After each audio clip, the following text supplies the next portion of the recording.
only thing I remember from Bib and Brace, every time Yeah. you bend over, it bloody splits your arsehole in half because they just ride up so hard.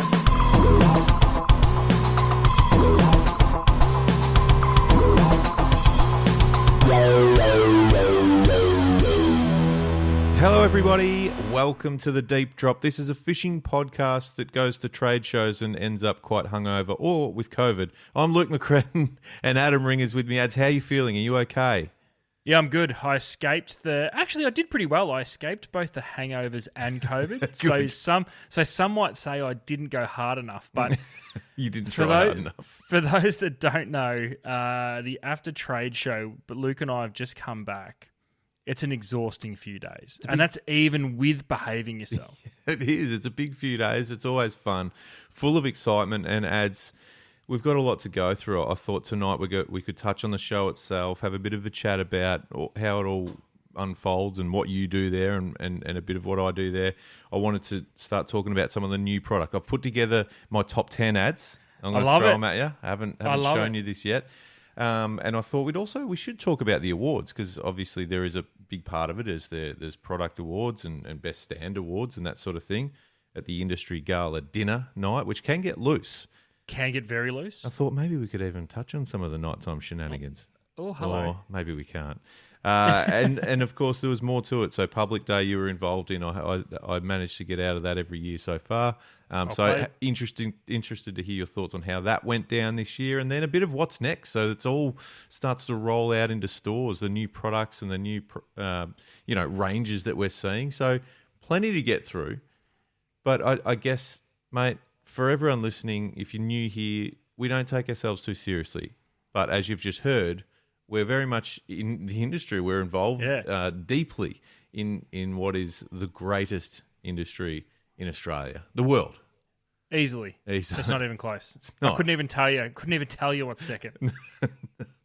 No, I don't know. It doesn't. No. It's daylight.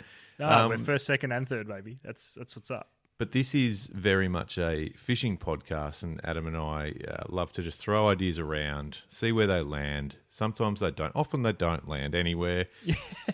We have a lot of fun. And it was so good, Ads, to catch up with yourself, but so many others in our industry over the last week. And, you know, there was some sly comments getting thrown around about some of the topics we've actually had on the show by our peers in the industry, which was interesting. Yeah. It was interesting. It was really good to catch up with most of the guests we've had on the podcast over the 101 episodes, 101. Luke, that we've managed to put out into the world. So it was great to catch up with all them. But Luke, it's pretty exciting when our peers, people that share this beautiful industry with us, come to us and either mention the pod or just really want to argue with us over some horseshit take that you and I have come up with. So, case in point, at dinner on the Friday night, it's an industry dinner. Everyone's there from all the brands and all the retailers. Now, a young fella called Kurt. Now, not Curtis Waterman we've had on, but it is Kurt, and he does work for Helco. Came up to me and he said, I just want to talk to you about something. And I thought, oh shit, is everything okay? He said, barbecue shapes. I'm not into it. Then sorry. I said, excuse me? Yeah. Was he drunk? The Red Rock deli chips. No. And I said, sorry. hey, I don't mind them as a light snack, just maybe on a Sunday afternoon while you're having a beer watching the footy. I said, but mate, we're talking about boat snacks, and you're dismissing barbecue shapes. Get out of my sight. Didn't say that, but we had a good laugh about it. I said, wow, man. And there were a few other people. The interesting was there were a few other people in the area that spun their head around and went, what? Yeah, they know. They know. Well they and know. Truly. So yeah, hey, we bring up some controversial issues here on the Deep Drop, and we're not afraid to go there. One thing I did notice, and I can't for the life of me work out why, Luke, but every time I went near a company that sells fly fishing gear or anyone that prefers the fly rod than any other rod ever, I couldn't work out why they wouldn't even say hi to me. It was weird. Yeah. It's strange, isn't it? You're so polite and nice to those people on the deep drop. I can't work it out. Yeah, no, it's strange. But no, it was good. Hey, what about just for people playing along at home? They might be fairly new. What about give us a quick snapshot of what you do at the AFTA trade show, Ads? Why you are there, gallivanting around in your ultra loud shirts. Yeah, well, okay. Actually, before I go on, have you got a photo of that we can share on the socials? I'll get one. Okay, please do. I'll get one. And it'll make a lot more sense. Yeah. So what? And it's a relatively new thing. So for people that don't know, I do work for Rapala. So I'm the Victorian sales rep for Rapala. So AFTA for me is about standing in one general area that is the Rapala stand. Yeah. And going through the same spiel once every hour with all the various shops and shop owners and managers that I deal with on a daily basis.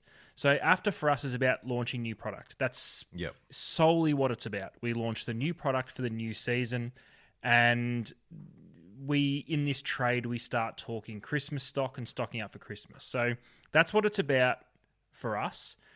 Over the last 2 years, so last year and this year, we've found a little lane of our own at Rapala, and that is that it's always the first day, the very first day of AFTA, and AFTA is a 2-day event for our part of it. It's a 3-day event in total, but for the wholesalers and the retailers, it's a 1-day event. A 2-day event, sorry. On day one, we rock a ridiculous shirt.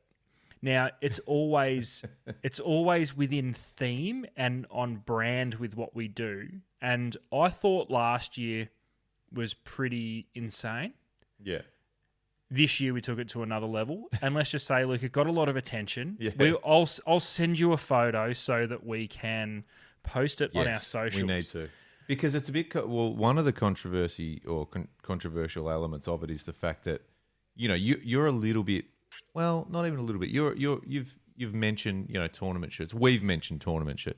This is next level, mate. These make tournament shirts look like everyday wear. Yeah. That you just wear rocking up to the supermarket. Oh. It's probably best described. It would be the fishing equivalent of a shit Christmas sweater. You know how people go nuts with those real weird looking Christmas sweaters. So absolutely, that's our version of it. We rocked the hell out of it. It got great attention. And Luke, I am proud to announce we're already working on next year's attire. That's brilliant. And you look sensational. I'm not even joking. You couldn't miss the first step of the trade show when I walked in on that first morning was like, what is that? And that was the general reaction that we got. Colours were brilliant. I loved it, mate. And I hope it does continue. It is your thing now.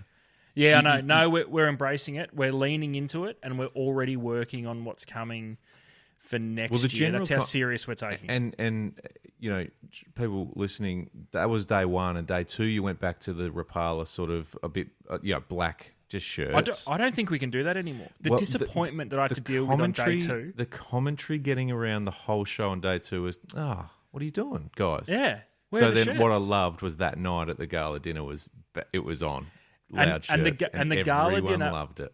I won't go as far to say the gala dinner is a formal event, but it is mandatory collared shirt. Yeah.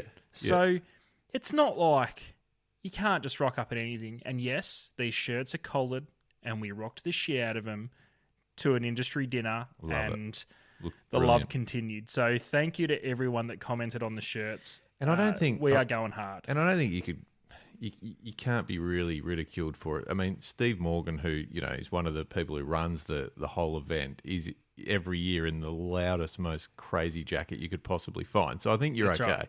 Yeah, we're okay. It must be a Morgan thing. Must be a Morgan thing. Something going on in that building. Good. Well, and look, I have the fortunate, I suppose, ability to not stand in the one spot at this trade show. I'm on the move constantly, Ads, and I get around and see everyone. For me, it's a great networking event. I love catching up.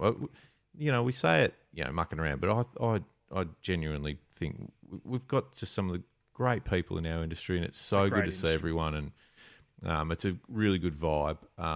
But, it's obviously business as well. So, we've got a lot of, it's full of sort of meetings and, bookings and appointments and whatever. But it is so great to get around and see all the new that's hitting stores as soon as now, as we really. Speak, it's ready to go, Yeah. So there's plenty of that. And what I thought adds maybe to kick off is I could lead in with some of my findings, some of my favourite things from the show. And I know that you are sort of cornered in your little area, mate, and you don't get to get around. I hope you got a bit of a walk around at some point. No, had a bit of a walk around, but didn't really have the time to linger around and have a really good look. So I'm pumped for this next bit, Luke, because I'm going to fire a million questions at you because we get the general drift, but we don't get any hands-on with it as of yet. So I'm looking forward to it. Yeah, all right. Well, let's dive in. And some of it's brand new. There were some of this stuff that's on this. Like, peek behind the curtains, we do get visibility on a lot of the new well before this trade event in the position I'm in. But there was some stuff that I saw and touched for the first time at this event, which made me go, oh, yeah. Awesome. So you got a top 10 going? I've got a top 10. So let's go. All right, I'm ready. All right, let's go. Okay. Let's go. And no particular order, by the way. Okay. This is just this is just this is the 10 things that stood out most. 10 things that I really hope get posted to me, my house. Okay. Yeah, let's go. Let's go. I'm going to kick off with, and look, I'm there looking at lures. You know that. Terminal tackle and lures is what I look after in my business. But so to kick off, I want to talk about the new Z-Man Prawns Elite. Now, I don't know whether you got visibility on this one while you were there. No, I did because there is a little best in show category. And for us in the wholesale part, we were allowed to go and see it for one little bit only before the show started on the Wednesday night after we'd set up our stand. We were allowed to go security? And have a look. Because was there any sabotage going on? Nah. Well, Steve Morgan was up there, so but we're not hardly allowed call to vote. him security. Yeah. So we're not allowed to vote. It's solely for the retailers to vote, but that was our chance to go and have a look. And that's where I did see him for the first time. Now, these actually was a bit of a double whammy for me because these actually were launched globally at ICAST a few weeks back. You might remember. I think I spoke about it on the show. If not, so we saw them there. They were in the States. They're called Prawn Stars. Nice. But that name is trademarked, I believe, in Australia. So when Tackle Tactics, obviously, we're going to bring them in here, they had to do a bit of a rebranding thing. So same product, same product. But in fact, I think Tackle Tactics have made the packaging better too, by the way. Yeah. No offense, America. Stepped it up a bit. Yeah. But these things are cool. So it's effectively a 3.5 and a 5 inch. And I'm going to get some specs wrong as I go through this list, ads. I'm just putting it out there. But it was a big week, and I'm still getting through it. No, I'll believe you because I'm learning about these specs for the first time too. What I loved about them is, and typically some of these guys, but typically Tackle Tactics always have a tank of water on their stand where you can sort of swim some of the lures. And what I loved about it was the first time I'd seen them in the water, that the legs have this really natural sort of movement in the water, and you don't even have to be working it. It's just as they're drifting, or the tail has this beautiful little thump as you twitch it, and I think the colorways are spot on too. So pre-rigged, like I said, 3.5 and 5 inch Prawns Elite. So that was one for me that I'm like, I like it, and know they're going to go crazy in the sort of Southeast Queensland market and whatever. Maybe we can get some prawn style lures ads we talk about on the show. Hey, we've covered it. Another lure. Actually, I've kind of grouped this up as to one. It's in the Helco stable. They've just launched the Helco Laser Pro 210. Now, did you get a chance to wrap your hands around this? I didn't get a chance to. I actually saw it, believe it or not, featured in the AFTA magazine, which gets passed around the place as you go in too. And sell it to me because it looked cool. And when I say wrap your hands around it, it's a big lure, and it effectively. So the biggest they have in their stable at the moment is the 190, and you go, oh, okay, so this is a 210, so it's a little bit bigger. Yes, but it is different. It is a deeper body. It is all round a much more solid build. You know what I mean? It can be trolled hard. These guys have been working on this for a couple of years, I'm going to say, and knowing people like Ben Patrick, they won't put it on the shelf if it's got anything wrong with it. You know, it falls into that, you know, the Laser Pro, Rapala Extra app, you can swim them out of a box. You know what I mean? They're ready to go. They're ready to go.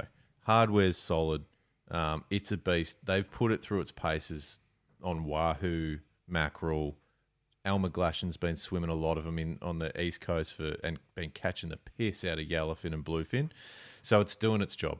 It's going to be a ripper. Lee obviously was there with us, Lee Rayner, and he does a lot of this, I suppose, gets his hands on a lot of these samples too, and he's got a bunch that he's heading up the coast to swim to. But his first reaction was, I thought they were going to be too big, but they're perfect. Well, and another thing I quickly want to shout out is, for those listening, when you do upsize a lure, it's not as easy. It seems like you should just take the original, blow it up by X%, and away you go. Not how it works. No, so many things change when you upsize a lure. So, say, you know, we've got a few in our stable, but take this Halco Laser Pro 210. It is subtly different, and you might not be able to pick it, but there would be depth of body, there would be length of bib, there would be even just general shade, like carving and shading on the sides that makes a huge difference, and that's why it takes 12 months to develop, or 18 months to develop something that's just a size extension. When you look at it too, the bib's slightly wider, almost wraps around a bit further than a stock standard, 160 or 190. It's also the toe point is on the is on the nose of the lure, not the bib. Not the bib, and that's quite unique for Halco. And that, from all accounts, was not easy to get right. But they're there and they're pumped. So they'll be landing, I believe, mid-October into stores. So nice. And the other one that I'd bundled in there was they've just, and this is a beast of a lure too. They've just updated the Rooster Popper, or the Haymaker 195. Basically, they've just done an up-spec'd version. So it's now the hardware's like BKK hooks, and it's just everything's solid. And it's weird. I said to Tim Carter at Halco, I said, did you even change the eye on it? And he said, yeah, we did. I don't know why you'd notice that. And I said, it just looks evil now. Like, it looks crazy. So he's like, yeah, it's just a beefed up brute of a lure. So that was cool. So again, another lure that caught my eye, and a lot of lures do.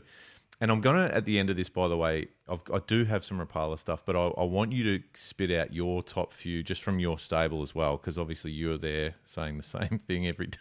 Yep. You can almost just recite what you said. Got my speech nailed.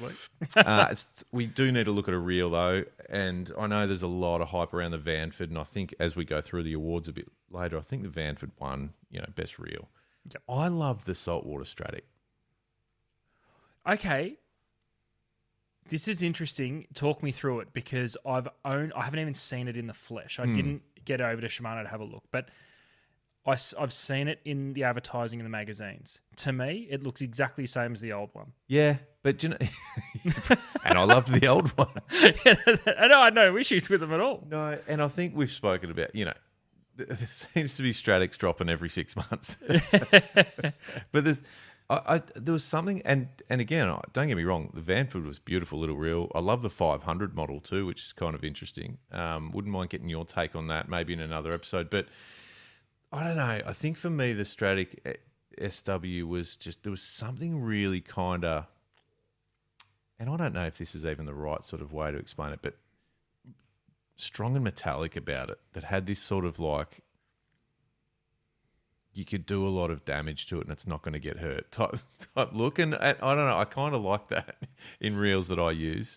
And without going through all the specs, because I don't know all the ins and outs on it, I don't have that on hand either. But effectively, mate, this particular reel in a past life would have been the most up-spec'd, highest end reel of all time. But the way we're going with technology, it's it's still not even in their top sort of 2 or 3 of, you know what I mean, high-end reels. Well, I think this is why Shimano leads our industry in reels in particular. And I think it's because you're getting the specs of the highest end stuff at a price point that says it's the entry to high. And it's interesting. And they're not cheap. Like, they're still expensive reels, but they're not, they're not $1,200 like a Stella or something like that. I love everything Shimano as far as their tackle, their rods and reels. Is the Stella almost a decoy? I've got a theory on something. And this is Stella. not a shit. I'm not putting shit on. I'm just no. It's like I've got a theory on something like a Stella, and for that matter, a Saltiga. I'm talking about the absolute elite peak. Yes, I've got a theory on it. You're not supposed to buy one. You're not. The average fisho, as it no. Now hear me out. I know. Hear me out. Saying. I love it. The average fisho, or even just the semi-avid fisho, they're not supposed to be able to afford one. It is the absolute elitist gear. And the reason I say that is because take a twin power saltwater or even a Stratic saltwater, and then take I don't know whether it's a Certate saltwater or a Maverick or something like that in the Daiwa stable. Yeah, they're friggin' awesome. Yeah, and they're gonna do everything that a Stella can do or a Saltiga can do. Because the thing is, for the price point, you can't tell me that. Oh, it won't quite be up to this. You know what I'm saying? That's right. If a Stella can do everything for I can't remember the price point of the Stratix off the top of my head, but for that level of price, it should be able to do everything. Well, I'm going to throw the first question out to the punter, Luke. So get the pen ready because this is going to be quite wordy, and you're going to have to. It's what I do. Okay, you do, and you do it well. I want to hear from GT popping and dogtooth jiggers and poppers out there in particular. Oh, fuck, you've already lost me. No, that's not the question. Okay. No, we haven't even got to the question yet. Right. We've just told everybody that the second in line reels, second from the top, they cut it. I want to know, do they? Well, okay. Do they you know actually? What? So we've done a couple of these in our stories ads when we've just because it's too wordy for me to type. Sorry. No, but it's been actually really good. I've just put a post in just our stories there, and some of it, it's a poll, and you can actually give us your feedback or an answer or whatever. This is a good one. So what are we sort of asking ads? We're saying GT fishos. We're really calling out that niche bracket of of anglers. Is it Stella, Saltiga, or bust? Is it Stella, Saltiga, or bust? Yeah. How far down the chain would you go? Because most reels would catch one, but we're talking about if you were going to buy a reel. It's crazy to think that we're saying you're going down the chain to get a twin power or a Stratic saltwater. But would you go as far as a Saragossa? Would a Saragossa explode with it on a GT? And by the way, I'm genuinely asking that. I actually don't know. Yeah. I would think it would be okay. And that's why I'm putting it out there because we've just told everybody you're not supposed to be able to afford one or buy one. But yeah, that's always fascinated me. And I'm not talking about you can go on one trip. I'm sure if you take any of these reels on one trip and get a couple of GTs, the reel's going to be fine. I'm talking about the guys that live in that country and that's what they do. That's what is it those highest end reels or nothing, or you don't nothing. go, or that's right. You just choose something else to fish for. I love it. I think it's a great question, and I know there's a few people listening ads that have done plenty of this sort of fishing. I caught up hear with from you. A couple of them while we're away. I want to hear from you. Yep. Good. Okay. So the Stratic saltwater's on the list. What else you got? Oh, hang on. I've got to get my list. While sticking to the Shimano stable, they have just released or are releasing over the next month or so a new range of metal jigs, and I like a metal jig. I briefly saw something online about this. Okay, so there's basically two versions. So there's the a jig called an Easy Pebble jig, which is kind of a straight up and down vertical jig. Yep. Really cool colorways. Up to 500 grams, so there's some heavy ones. Oh, big though, yeah. Yeah. But, 200 to 500 in that range. The other one is called a Wingfall, so OSHA Wingfall. So these are more of a slow pitch jig. I've got a bit of a soft spot for these ones because I actually used them, I'm going to say it was September last year with Mark Dunphy from Shimano out off Hamilton Island in Queensland, catching some beautiful reds. And they are a good jig. I mean, if I can catch some solid fish like that, they're a good jig. They were samples at the time, and we only had a few colours, I think, that are actually in production in this lot. So it was kind of cool to get a very early go on those particular jigs. But yeah, I think, hey, you're never gonna get an argument from me about releasing a new metal jig into the market because I just love that shit.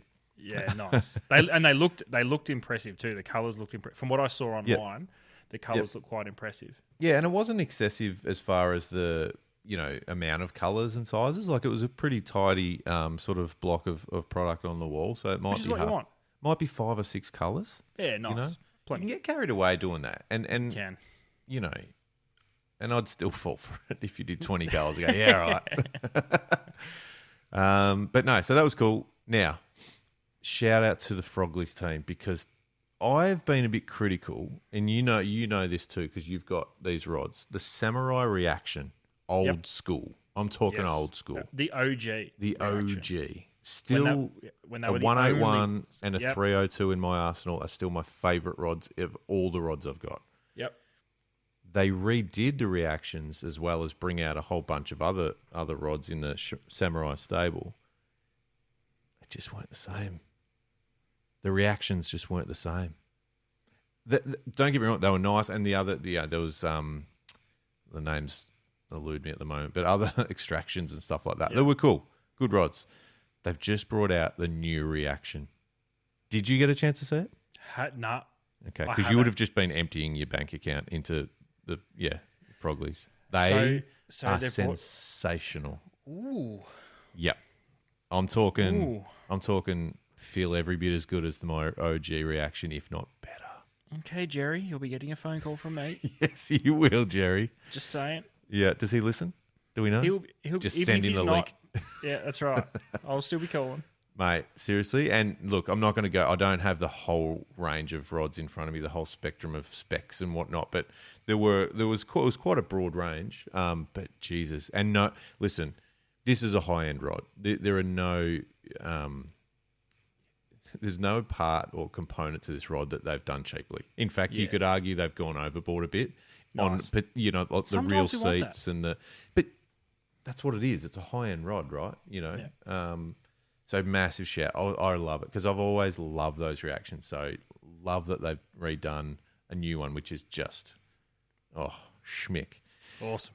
Now, I don't want to steal your thunder too much because I want you to talk to some of the Rapala stuff, but mate, the Elite series that are coming through in some of the countdown and floaters, and for me, and you didn't actually have these at the show, but I cannot wait to see the spotted dog in the Elite series. Floating Elite? Oh, mate. I'm so pumped. And I know we got a sneak peek to this a few weeks back when we caught up and saw all the colours and stuff. The finish on these Elites are... they could be the best in the whole Rapala fucking catalogue. That might be a massive statement. I don't know. I'm biased, but I actually mean it. The floating Elite lures coming out. Yep. One of the single best looking lures I've ever seen. I agree. And the thing with Elite, so what Rapala's done with Elite, it's exactly what it says. It takes some existing lures that have been in the Rapala stable forever, and it gives them the modern day treatment. So high quality balsa wood material. So one of the few balsa mass produced lures on the market.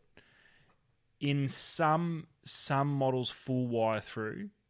On the ones that aren't wire through, the two hook points are wired together, and the bibs get glued so far back into the main part of the body, they're not coming out. Yeah. And it was very interesting because Matty Osley, who does our marketing stuff, he's preparing something for me to take on the road. And I saw a cross-section just today, actually, of a floating Elite compared to the OG original Elite, which is also a balsa lure. It's fascinating. Yeah. You can tell the quality of the balsa straight away is a clear upgrade. Yeah. There is a little bit of lead in a floating Elite, which there isn't in an original floater. Right. And it can be critically important when you're fine tuning a lure for a specific action. It being weighted correctly is key. Now, everyone that's used an original floating Rapala lure knows that it's one of the OG trout lures. You just don't go trout fishing. And that's not even me speaking about Rapala. It's just a common thing. You just don't go trout fishing without a floating 3, 5 or 7. And it doesn't matter if you are an experienced angler or a beginner. Like you can't even go near a river. You can't go near it without them. Yeah, it's almost like your passport to the river. Pretty much. Like without one, there's no entry. But as and I was really hoping you'd have samples, and I understand that they're not even in the country. They're not even made. They're not even made. No. But the pictures I've seen of the spotted dogs. Now, the floaters and are their own sort of staple, but spotted dog is that the add-on that makes it such a great colour. Correct. Mate, this looks unbelievable. And I'm not trying to piss in your pocket. Like, it looks insane. The biggest trouble is going to be getting them because they're going to run out really quick, I reckon. Well, the thing with spotted dog that a lot of people might not know, it's only produced once a year. Yeah. So it's not something that you can find. So we get them made, to the numbers that we pretty much need. So the shops indent them. They order them 8 to 12 months in advance. They get made specifically for our market. You can't find them anywhere else in the world. Well, I remember having a phone conversation one night. I was home here, and Tim, your boss from Rapala, rang and said, I need your numbers on this. What do you reckon? And I said, here's what I've come up with. He goes, look, you're going to need more.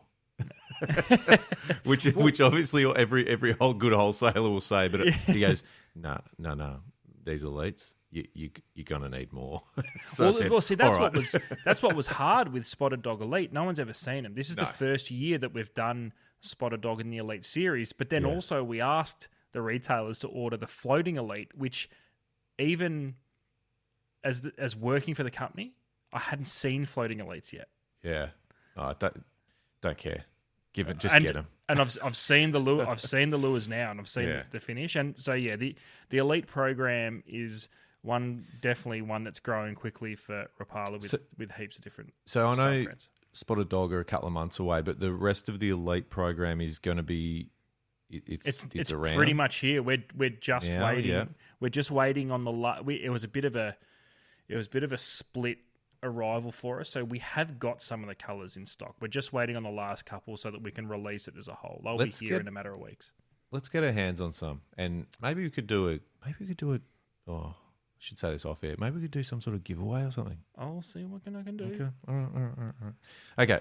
Now another rod was in my list ads, and you might go, "Oh, you're not a rod guy, Luke." Well, I am when I see the new Murasami Brim X rod. Ooh.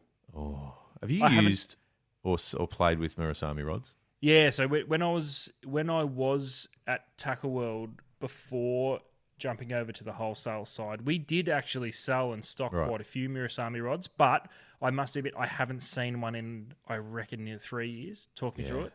Listen, they're not, a highly commercial, high volume driving rod, but Jesus, they're nice. Now, a couple of my friends use them. They're distributed by Viva Tackle, who we know typically make good gear. Yep. Or bring in good gear. The guys there, and shout out to Kane at Viva, they actually do a lot of the product development. And in this particular rod he's had his hands all over, and he handed it to me as I walked up to the stand the other day, and I just went, this is costing me a fortune. It'll be featherlight, won't it? This trade show is costing me a fortune. I've just bought 4 Samurais and 4 Murasami rods. I'm about to sell one of my kids, but it's going to be worth it. Lightweight, but just, and so 7.62, that is that original Brim X rod, that and it's similar thing, but he's just up-spec'd a bit. I feel like it's lighter. And again, I don't have all the specs in front of me. This is raw info straight off the trade show. I don't even know when it's going to be on the market, but all I know, and all I said to Kane was, give me one. Yeah, nice. Nice. And look, for people who like nice finesse rods, this is, it's right up there. It's a beautiful stick. got to get back to lures now. Another one that you're going to love as well. So Jackal have just released a new, I suppose, cicada-style topwater lure called I'm going to get this wrong, Suisen? I'll take your word for it. It's apart from visually and the fact that it's a Jackal product that you know is going to be good, I like the concept of it. So it's kind of got, excuse me, a hard body, but a hard sort of head, but a soft body. So it's a real hybrid. And the wings are nice and soft too. So it's not overly loud. It's not crazy noisy, but it's just right. It's in the pocket. Do you know how I know how excited you were about these? How? Because the first Have time... I already spoken to you about this? Because, well, not just spoken to me about it. The first time that I saw you for the trade show. So... Yeah. I mean, and we don't get to hang out at these trade shows. We're working, it's business. We do work for different people in different places. But you cruised over to the stand, just beaming, and you had 3 lures in your hand. I can't even remember this. And they were all from Jackal. Yes, I do. Yeah. And the first one you showed me was that. Oh, mate. And ran me through it. Yeah. Did I? I've already spoken to you. So good. You showed it to me. You gave me the full rundown. That's so good. Fucking hell. That just shows where my head's at those shows. Jesus. But I tell you, I did. I've got a couple and and a great looking lure. Looking lure. It's going to catch so many perch, bass. Bass, perch, you name it, brim, it is a really beautiful lure. And look, I know there's a number I'm a sucker for that because there's a number of that style of lure on the market and they're all great. Like realistically, none of them you could sit here categorically say they're shit. Yeah. Because, as long as they do what they're supposed to do and hold up to some of these fish, which can be quite aggressive, these like bass, like Christ, they'll smash them to bits if they get the opportunity. So, yeah, I'm pumped about that one. Obviously, you already know. Yeah. That's the best that you couldn't even remember. I seriously can't remember that. I do remember walking around with a couple in my hand because they were generous enough to give them to me. Okay, another one in the, I suppose, soft bait kind of area is, and these are actually in stores now because I heard from a couple of our Anaconda stores today and over the weekend, is the new salty nipper from Gulp. So Gulp, they've just dropped a whole heap of new colours too, which are quite cool. But the newest model in the Gulp range is a salty nipper, which, there's a couple of sizes there, which very much, imitator bass yabby or whatever it is. So I know Rayner's been out and about with them, a few in his bag recently, and been just dominating brim and flathead and perch and stuff like that. So they're really cool. I like them just because they really fit, I suppose, the sort of shit that I do. Yeah. And so they're right in my wheelhouse. I like it. I think it's a great addition to that range. And it's good to see, some of the new colours which were coming through, some of the jerk shads and that were kind of cool too. Finally, it's a bit of maybe it's a bit of a weird one, but I was drawn to them as I went past Salty Crew. Yep. They've got some new, I'll say wet weather gear, but it's not. It is, but it's kind of, it's a jacket and the pants situation. And I thought, that's nice. And it felt nice. It was lightweight. It wasn't that sort of stuff that you just feel like you're an extra 15 kilos heavier when you put it on. And typical Salty Crew stylish. You know what I mean? Like it looked good. So I was a fan. So that's kind of rounded out my 10, but I liked it. Every time I saw it, I'm like, that's good. I couldn't, that's one I did see. I bumped into Cam from Salty Crew just after we'd set up when we had our chance to go and have a look at all the best in show stuff. And they had the bib and brace up there. For what it's supposed to do as far as how dry and actual water resistant it is, I couldn't believe how soft it felt. They almost felt like tracksuit pants. It didn't feel like it was a wet. That's why I sort of said it's wet weather, but it's not. But it is. But it doesn't. Doesn't feel like it. Because I said to Cam, the only thing I remember from bib and brace, they're those ones that they basically feel like plastic, and every time you bend over, it bloody splits your arsehole in half because they just ride up so hard. There's nothing comfortable about a bib and brace, but these things felt like pajamas. They were beautiful. Sorry, I'm just marking that down. That's going to be the intro. That's the opener right there. They were comfortable, but they were just, like I said, they sort of ticked all the boxes. They look good. They're obviously serve a purpose, but Jesus, a lot of testing and development. Another one where a lot of testing and development went to make sure, because it's hard with wet weather gear. There's wet weather gear and there's wet weather gear. And they, by the sounds of things, from what Cam was telling me, they went all out to make sure that this is proper wet weather gear. And I think I'm sort of, because I'm a bit old school as well. Like I think, and this is not a knock at all, and I've had some of this gear and still have it somewhere, and have used it for so long. Is that some of that Burke stuff, and some of that, which is brilliant, but it's heavy. Like that's kind of how that sort of product is to me, and I'm like, that's the way it is. So when I saw this, I was like, man, this is almost just like you wear this around. Like you know what I mean? Like, are you sure? Yeah. So anyway, I know that was a bit of a different one, but that rounded out my 10. Like I said, no particular order, but I enjoyed getting around and seeing some of this stuff ads. But I do want to give now. Do you want to go? Do you want to have a look at some of the awards that were given out on the awards night? Yep, but definitely. But before we do,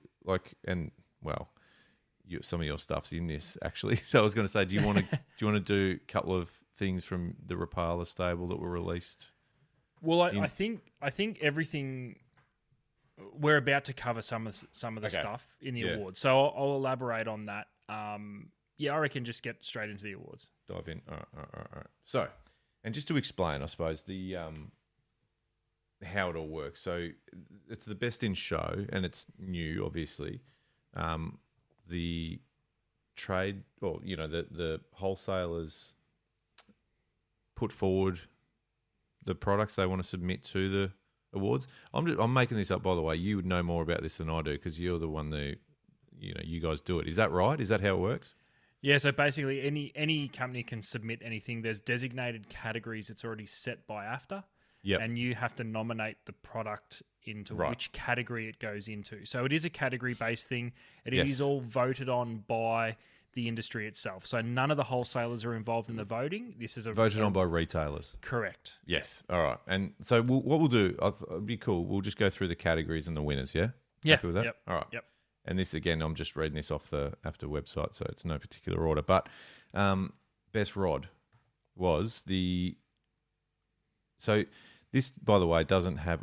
when I was at ICAST, they actually categorise it: freshwater rod, saltwater rod, overhead rod. So there's all sorts of... This is just rod, right? Yeah. The Venom Target Spin 1. So this is out of the Wilson stable. Venom rods. You and I have used and touched and felt and played with Venom rods over the years, mate. Solid rods. The new range is pretty special too. A question for you, because you might know... And this is a question as soon as the winner was read out, and well-deserved winner, by the way, because they are beautiful, beautiful rods. Mm.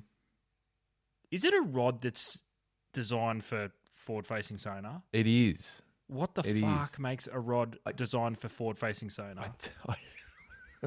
It's got a target on it. It says target. I love Venom. I'm not...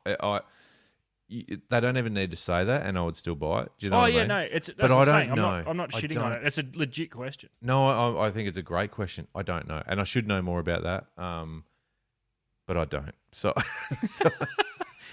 if anyone who uses forward-facing sonar, tell me what rod you prefer. I'm legitimately interested because I've never heard of it. Yeah, Venom is a huge brand when it comes to that cod market. So and Barra, so it's obviously there's something to it. Definitely. Should have done my homework on that one. That's okay. We'll get back to you. Mate, we've literally just got off a plane. It's cool. This is as raw as it gets. It doesn't get much rawer. Terminal Tackle, winner of Terminal Tackle Best in Shows, the TT Fishing Enforcer Jig Heads. So this was a new jig head in the TT, right? We know that TT heads are obviously, everyone's got some of them in their box, haven't they? Everyone does, actually. Literally everyone. Everyone who fishes, I reckon they'd have some. So these are so these are a heavy duty, a bigger size. Still got the chin, the what do they call it, chin lock or whatever they call it. But yeah, there's a new solid range of those. The best sunglasses in show. Now this is always just a cage fight between two. Correct. You know how they have like UFC, like 300, 303. Yeah, this is fishing sunglasses. Like, it's always a bout between two specific companies. It's always, and hats off to both Spotters and Tonic, right? Yep. You can't. There's nothing you can fold out of either of those parties. There is quite a few sunglasses manufacturers and wholesalers at this event. These are the two that are always at 1 and 2. Yeah, they are. And it doesn't matter. You could toss a coin and you'd be happy with whatever you got. Tonic Eclipse was the ones that won the best sunglasses in show this year. Can't tell you much more than that because I didn't actually check them out myself. Couldn't even tell you what they look like. There is a tackle management category, and the winner this year was the Nomad Design backpack, 33-litre backpack. Backpacks are becoming a bit of a thing, Luke. Yeah. Moving on. No, they are. They are. And most brands have, I'd love to know what makes a good backpack. Yeah. I sounded rude then. I'm not knocking it. I'm just like, it's a backpack, right? We'll go with it. Backpack's not a backpack. I suppose if you're wading a river or you're a land-based angler, you know question. what? If you're no, don't you try and justify it. Right into us. What makes a good backpack? That's what I was going to say. You tell us. Let us know what makes a good backpack. Big one. Real. Best in show. Let's go. The Shimano Vanford 2500. Now, I don't know whether it's a specific model thing or is it just a broad brush sort of range. I don't know. I mean, it's meant the 2500 size is the one that won the award, but new Vanford, fair to say, is launched pretty hard.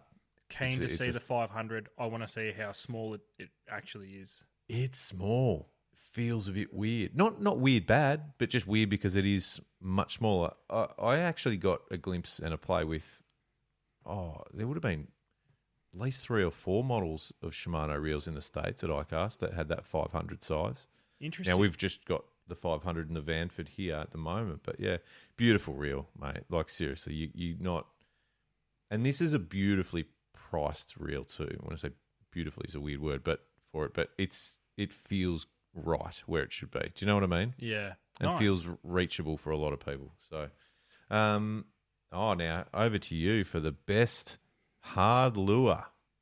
The Rapala Shad Wrap Elite 95 Heavy. Talk us through it, my friend. This was a special one for us because the Shad Wrap Elite we've seen 2 releases over the last 2 years, and a 75 and a 55 mil.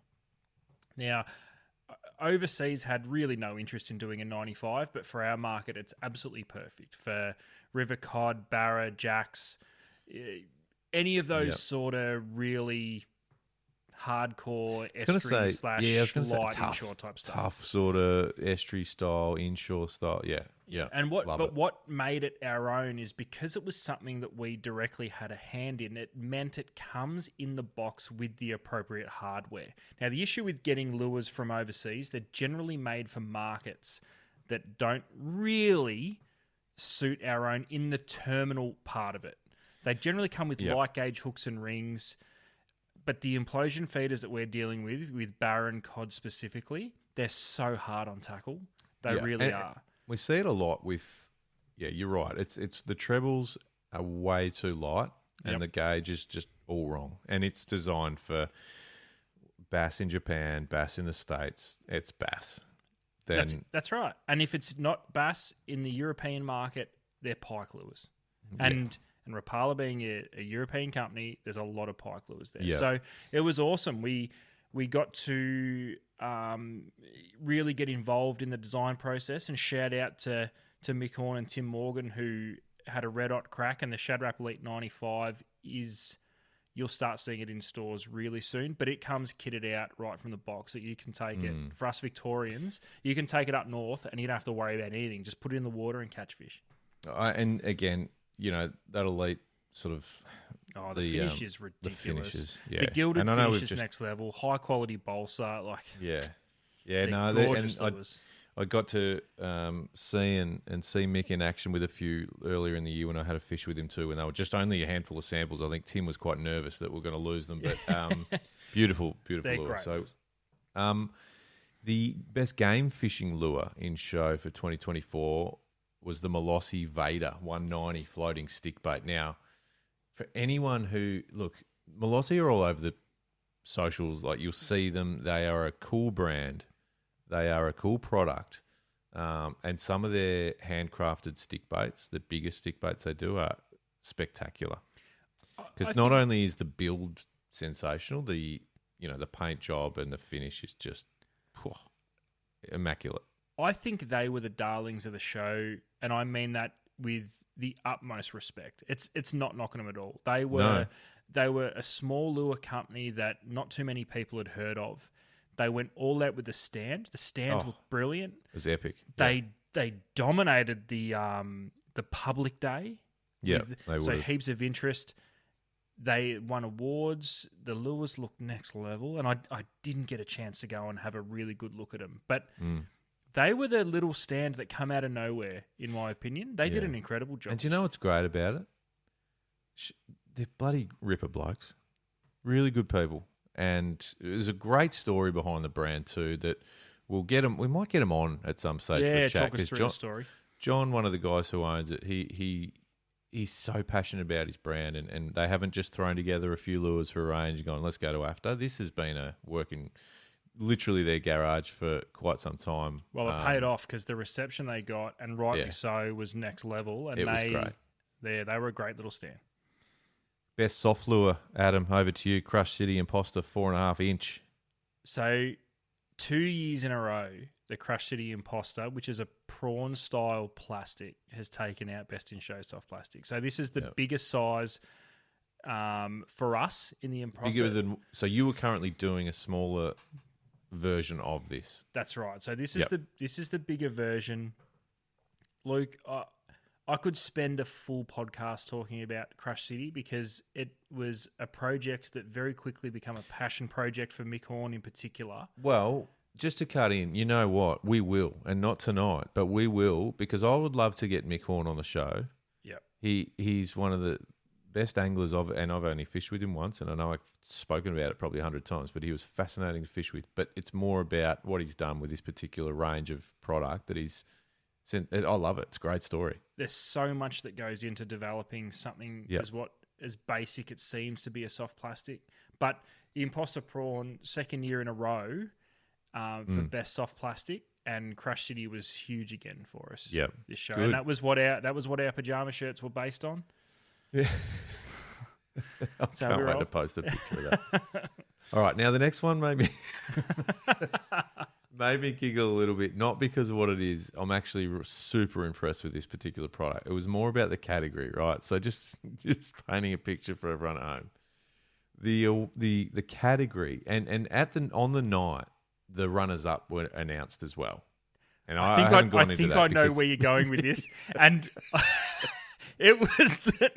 I think I know where you're going, but finish before I say anything. I need to know. I'm thinking the same thing. Okay, so runners up. And then the winner. And this particular category was announced, and I'm like, oh, okay. Best fly fishing product. That's not what I was thinking, so I'm glad I didn't say anything.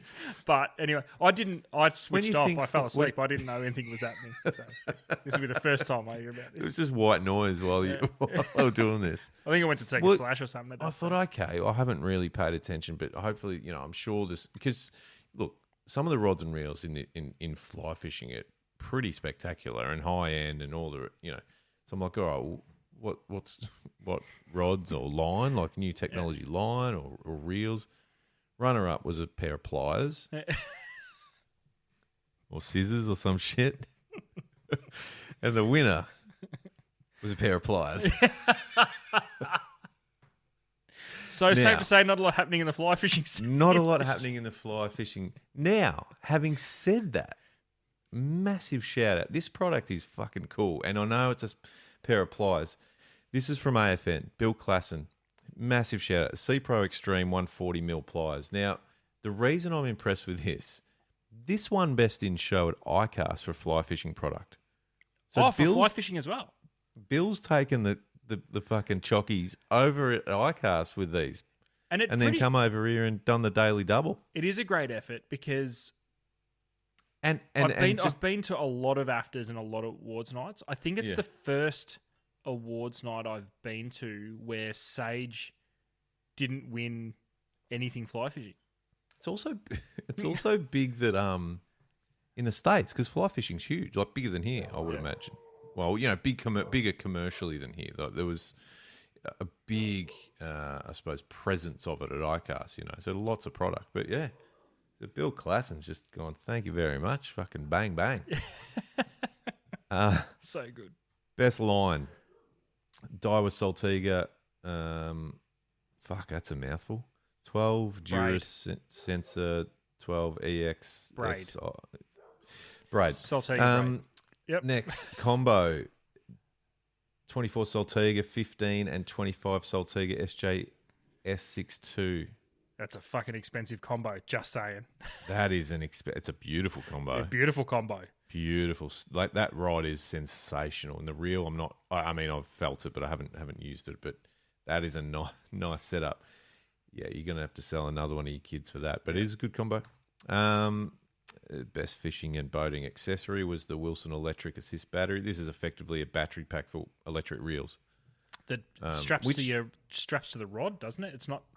Yeah, so it's not. You don't need to hardwire it into a fucking. Yeah, so it's pretty cool. Neat. Yeah, really cool. Marine Electronics, the Water Stakes Stealth GPS. Now I don't know if you remember this, but there was a few on the night. I reckon everyone in the room went, oh. Good on them, the boys down there at Jarvis Walker. Taking the cake there. Love it. Well done. Skimming through some of this because, let's be honest, outdoor camping product, Daiwa insulated tote bag. Yep, I reckon. Water sport diving product winner. Strategic entry. Yeti Roadie 15. Well, Yeti have to win something, don't they? Always, every year. Game fishing accessory, the Ocean's Legacy fighting gimbal. Good to see a gimbal belt or, gimbal getting some cred. You don't hear much about them anymore. No, you don't. It's weird, but anyway. Game fishing rod. Oh, so it was categorised. Sorry, my mistake. The controversial one, Luke. Well, interesting you say that. And read it out and I'll give you my thoughts. So best game fishing rod, Daiwa Saltiga JS59 3 to 5. So we're talking about ads, not what you would typically consider a game fishing rod. Is that where you're sort of steering the ship right now? Yep, it'd be best described as a jigging rod. Yeah. And my question to you and to everyone else out there, and not a wordy one, so you'll be able to pop this in the tiles. Hang on. Yep. Is a jig rod classed a game rod? Yeah, I'm writing it down in real time. Yeah. Keep talking. Is pad.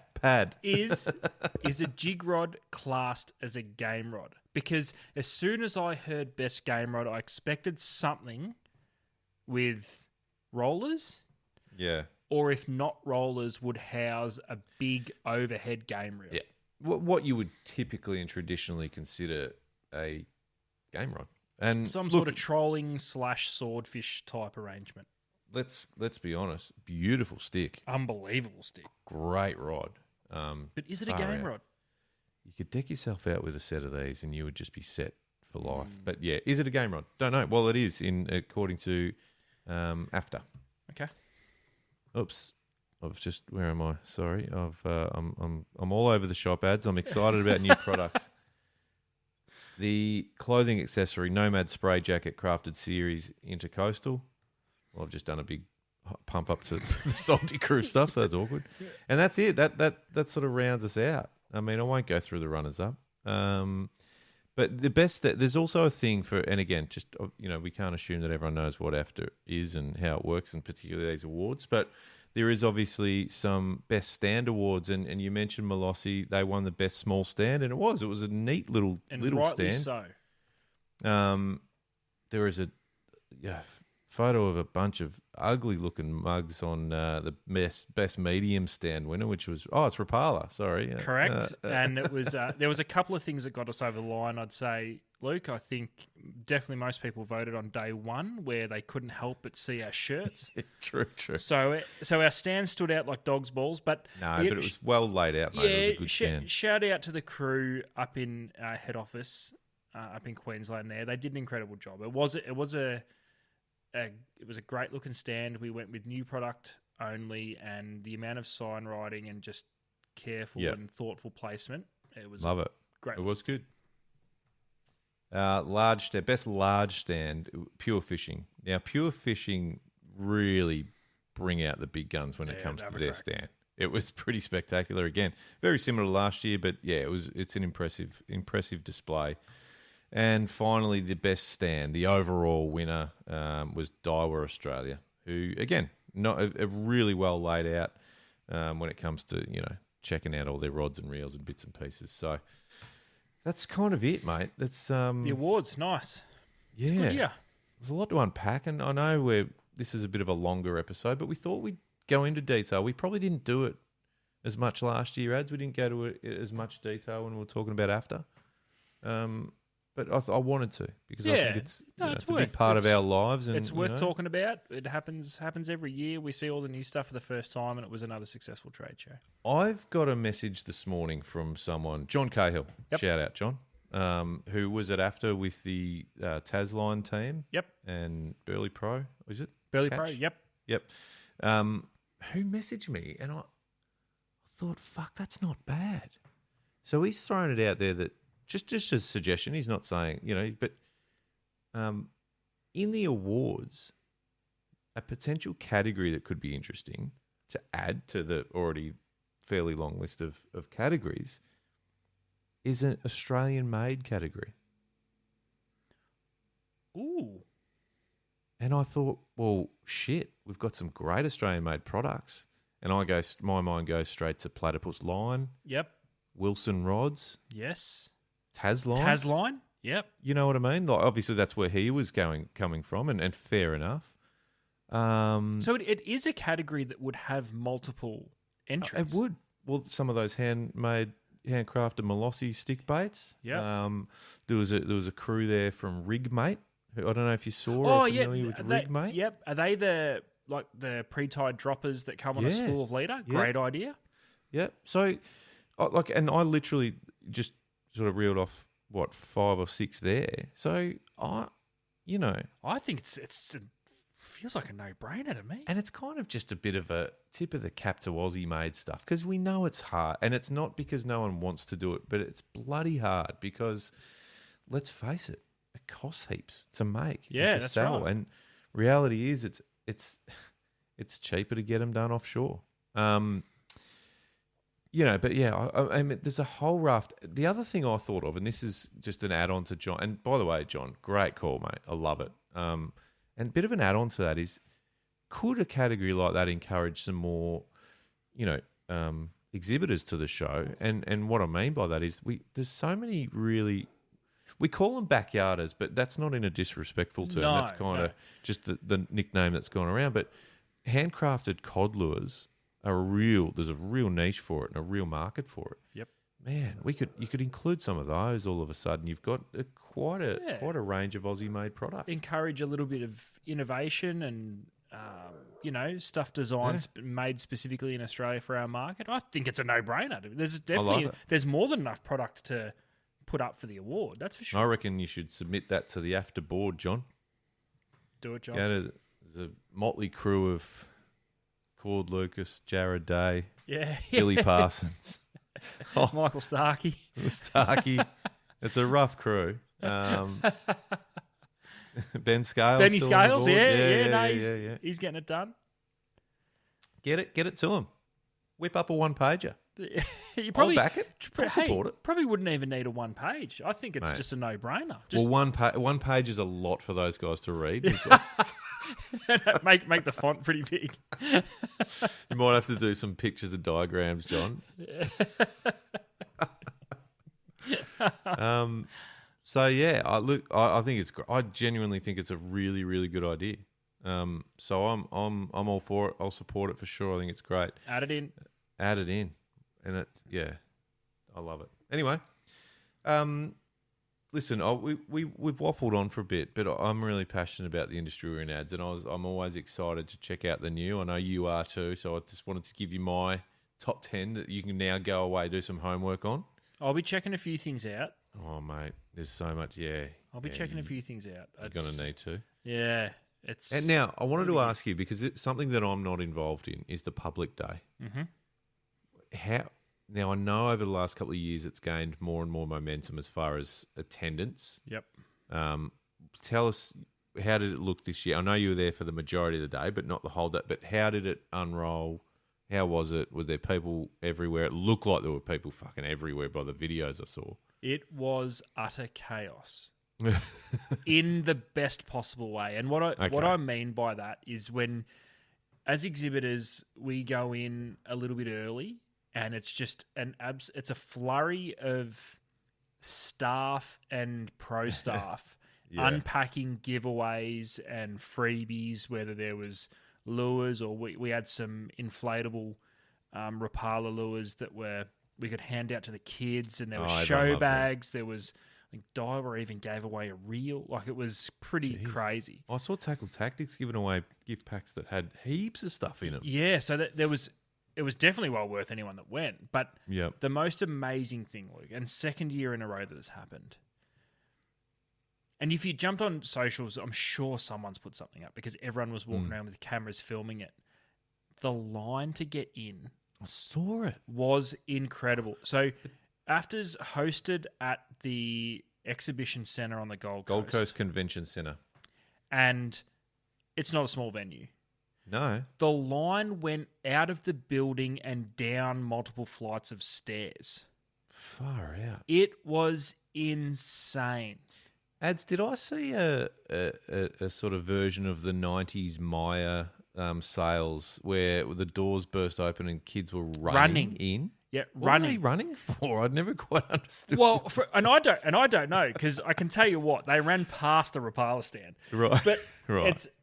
I think that there was some goodness going on at both Jackal and Daiwa. They were the two that I heard. The kids were going Jackal straight there. had a spinny wheel going on. Jackal had a spinny wheel going on where you could win stuff. I think there were lots of winnable things, but I wondered whether it was all the the influencers and stuff, that there was all the guys that make all the cool fishing content these days. Not us. Yeah. Were there, so maybe there was a bit of that. I don't know what was going on, but shit was getting real. There was kids running around with fishing rods and reels, and this was probably one of the coolest things to see. So I reckon the first 20 kids that were in line, I think, got there about an hour to an hour and a half before the doors opened. And what they do, they bring their own fishing rods and reels, and I think they go and grab a heap of samples and giveaways, and then just take it fishing straight up. Right. Like, it's pretty nice. full on. Like, they genuinely love it, and it was awesome. And listen, it was pretty cool. And in fairness, by the time we get to the public day, we're all exhausted. Cooked. I know. Our good friend Mitch Chapman literally lost his voice. He had nothing left. I tend to get that way at these shows. I'm a bit like that now, to be honest. Yeah, he had nothing left. It didn't help that Mitch probably went straight to the public day from the casino. Yeah, that's right. Probably dealing with a little bit of a hangover. And I'm sure there was a few hangovers that were being nursed. But my word, there would have been. But once the doors opened and everyone came in, you couldn't help but get involved. You couldn't help but get excited about it, because everywhere was a buzz. There was people everywhere. There was kids walking around with inflatable lures, belting the piss out of each other. There was kids running from stand to stand trying to get show bags. Like, love it. The vibe was actually really cool. That's good. How good's that? Well, yeah, that's brilliant. I love it. Well, hopefully that everyone had a bit of fun and got a few bits and pieces. I was thinking about, there's always the culprits that try and drag you out on those nights. Talk about the Mitch Chapmans of the world. Yeah. He's not bad. we going to the Cas? We going to the Cas? I've put together a top 5 People that try and drag me out every time. The top five, the top five yep. party influencers. Yeah, influencers to me, and this might be different from person to person, but these are the guys that they put me in their sights, and more often than not, I fall into their trap, and have a pretty severe headache. Did you have a dip this year? Nah, I was well behaved, ads. I had one night that I got caught up with one of these people, and this is what happened. So number one on the list, Liam Jones from Complete Angler Gladstone. Yeah. I don't know if you listen. I know exactly who you're talking about. Of course you do. We go a fair way back, and I love him. But the minute I see him, like one particular night I saw him, and he saw me, and he locked eyes on me, and I went, "Oh shit!" Yeah. And before I knew it, there was about 7 drinks in front of me. So anyway, Elmer Glashan. Oh, doesn't mind it, does he? That man knows how to pour red wine down his throat, and he was doing that at the gala dinner, and had a firm hold on my neck at one point, saying, "We're going out." And I said, "Good luck at the public day tomorrow, Al." He looked all right too. I saw a video of him. He didn't look too shabby. This one's a group, Worth. Yeah, Worth get amongst it. They every time they nearly got me on the other night too, and I stayed strong. Shout out Cara, Michelle, Joe. Yep. Luke Riley from Pure Fishing, silent assassin. Yeah, sneaky. Yeah, Luke, if you're listening, bud, I know you're out. You didn't catch up with me this year as far as dragging me out, but you and Jace O'Brien, your counterpart there, I know they're weapons. Yeah. They have a crack. Love those guys to bits. And finally on the list, our good friend Jason Portelli. Oh, he was tearing it up, was he? From Tonic. He doesn't get on the socials too much, Jace. But there was a couple of posts with many drinks lined up in front of me. He doesn't mind it, and he's yeah. So Tonic, and to love him to bits. He's one that's hard to say no. If he goes, come on, ads, on, we're going out. Yeah, righto, Jace. I'm going to throw one more out there, Luke, please, because they're an OG. Add to the list. They're an OG, and it amazes me after all of these years, the amount of events that these two have attended over the years, and it never ceases to amaze me that they're always the last ones home. Yeah, but Paul and Christy Worsling, I knew you were going to say that. Shout out, because I would have thought they're just so seasoned that they can just do it. And I'm not even talking about just a messy, don't know what's going on. They are in complete control the whole time. Absolutely. Yeah. They got people flocked around them the whole time. And they are there. Exhausting. They are there with a smile on their face, enjoying the festivities till all hours of the morning, and then front up to any given show the next day, bright as a button and ready to get it done. Yeah. It's a talent. Oh, mate. It is a talent. Well, I had a couple of honourable mentions, and one in particular wasn't there, but he's a good friend of the Deep Drop. He wasn't there this year. He has been in most years as a part of the Wilson crew, and that's Andrew Hart. Yeah. I think last year he tied us up for a bit. He wasn't there this year. And the second honourable mention is to Pat Levy, who been in the industry for about 947 years, but he still goes harder than anyone, and he has an absolute crack. It's good fun. It really is. You know what I've developed over the years? A skill set to smoke bomb, because you just have to be able to. You have to. But I love it. I probably would have been dragged out, ads. I had a fairly early flight the next morning out, and I just went, you know what? I don't love a hangover on a plane. Yeah. Oh no, it's a hangover at the best of times is terrible. And I'll put my hand up. I smoke bombed every night. I didn't, because the thing is it would have been awesome to go and do it. But the other thing too is, for our sort of setup for AFTA within Rapala, we go and get an Airbnb, the whole crew's together. Yep. And because we've got all of our reps there, as well as the office staff, which we've got office staff in both Sydney and Queensland, it's pretty cool. We only get to catch up a couple of times a year. Yep. And we can all we're just cruising around in our shorts and thongs. We got barbecue pumping, drinks, and we're just catching up. And we actually had the Deep Drop playlist. music? Belton. We actually Yeah, also had a couple of our Rapala family from New Zealand over for one of the Nice. nights, and they were an absolute cracker. Like they were awesome. So I didn't go and hit the Kaz, which seems to be the general meeting spot these days. Yeah. Listen, Broadbeach is a great place. Everything's very walkable. Yeah. The Loose Moose. also- The Loose Moose. The Loose Moose That's is my where go-to. everything starts, the Loose It Moose. starts there. And often ends there. Yeah, no, that's right. That's right. Depends how hard you go, but there is certainly a magnet that drags you from anywhere to the cast. No, I'm the same. I didn't hit the cast this year at all. The Loose Moose was kind of my biggest night. I love the Loose Moose. Anyone who's been abroad, just drop in there. It's a good joint. Just say yes. But yeah, so no, look, good. It's a great event. Great to catch up with everyone in the industry ads. Great to hear from and catch up with so many people we've had on the show. Kate Norman, Curtis Waterman, Al McGlash, and it was really. Do you know who else quietly ran amok that was there too? Aaron Habgood. Shout out to you. That first night, I reckon.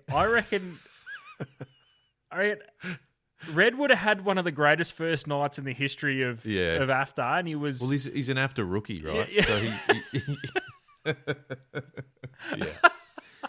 We won't go into any detail, but he enjoyed himself. You would have received phone calls. I received phone calls. Lee Rayner received phone calls. He said and was still getting missed calls when he woke up the next morning and saw about 3 a.m.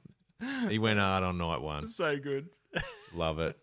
All right, so what's next? I've made a little note just to say what's next, ads. But in a nutshell, everything we've spoken about tonight as far as product, it's going to be hitting stores in the next couple of months. A lot of it's starting to roll out now. Yep. There'll be new right throughout September, October. Perfect in time for, the summer holidays and season to really kick into gear. Because, mate, like, I was pleasantly surprised with. I knew a lot of the new that was coming, but there was just a few little add-ons that I hadn't seen yet, and I thought, ooh, okay. So, very good. Lots of cool stuff for everyone to get excited about. If you're interested in seeing any of it and you can't find it anywhere, flick us a message. We'll find a photo somewhere to let you know what it looks like. But check everything out that we've spoken about. Ads. I'm pumped to get stuck into it. I also need a rest. It's been a big week. It has been it was a big weekend slash week. So yeah, keen for a rest. But hey, this is game time for us now. We're straight into the it's on. It's the start of the season for us. So we'll rest when we get a little bit of a break for Christmas. Absolutely. Hey, thank you everyone for listening. Great to see you, Adam. Have a great one. We will chat again soon, my friend. Peace.